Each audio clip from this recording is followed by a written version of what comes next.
মানুষ ছুটি পেলে বেড়াতে যাওয়ার জায়গা খোঁজে, আর দীঘা হলো এমন একটা জায়গা যেখানে যাওয়ার জন্য মানুষ ছুটি খোঁজে। সেটা বছরে ৩-৪ বার হয়ে গেলেও কোনো সমস্যা নেই।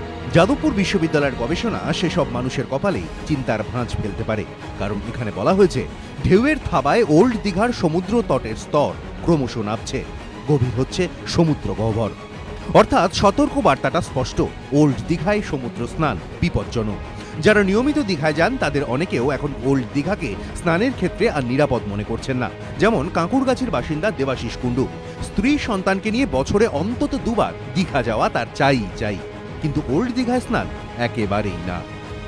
ওল্ড দীঘায় লোকে সমুদ্রটাই দেখতে আসে, সমুদ্রের এই উচ্ছ্বাসটাকে দেখতে আসে, এটাকে পছন্দ করে লোকে।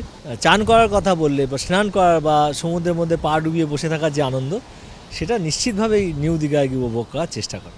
যথোপযুক্ত ব্যবস্থা ছাড়া কেউ নেমে বিপদে ঘুরতে এসে পড়ুক, এটা ঠিক কাম্য না। হাওড়ার ব্যবসায়ী অভিজিৎ সাধুখার 32 বার দীঘা ঘোরা হয়ে গিয়েছে। অভিজ্ঞতা থেকেই ওল্ড দীঘায় স্নান করতে নামেন না। থাকা খাওয়া ঘোরা পর্যন্ত ঠিক আছে, কিন্তু স্নান নইব চ।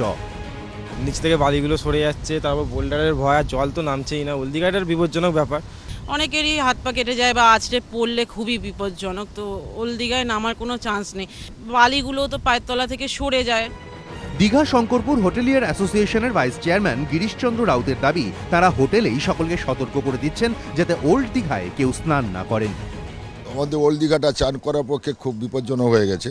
সাবধানতা অবলম্বনের জন্য থানা থেকে আরম্ভ করে সমস্ত ডিপার্টমেন্ট থেকে আমরা অ্যাসোসিয়েশন থেকেও আমরা কিন্তু সব লিখিত এবং মাইক অ্যানাউন্স করি।